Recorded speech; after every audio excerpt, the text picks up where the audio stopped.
Hi, welcome back on this video. I'm Christoph in the middle of the Bay of Saint-Tropez. So we've seen a previous episode. We've just put the boat in the water. So the next one is flushing your engine.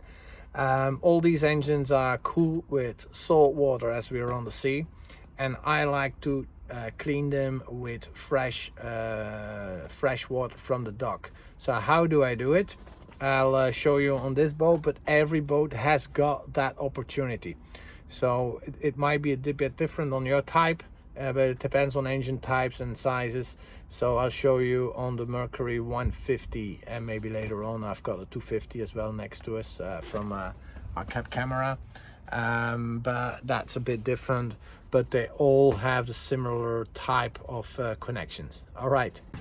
So on the Mercury 150 we have the connection on the side. So we pull that one out and you can undo that one. Now be careful, there is a joint sitting in it and you don't want to leave that one in the water, so you undo it. You see, that's the yellow part, that's the one you don't want to lose. And now I can screw something on it. I'll show you a bit later for a garden hose connection. So here's my connector. I just screw it in. I'll show you, and then you just put a garden hose on and let water flush through the system. Don't start the engine while you're doing this. Just let the water do its work. So we just connected the hose. I'll show you.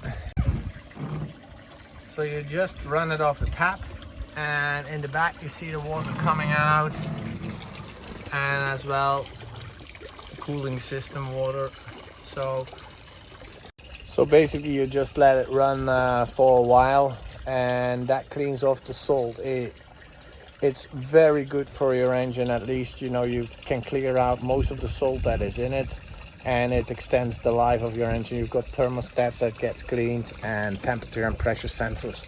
So on the end, you know, they will deteriorate anyhow by usage, but you extend the life of your engine a lot. All right, if you like this one, don't forget, push bell and subscribe, and I'll see you on the next video.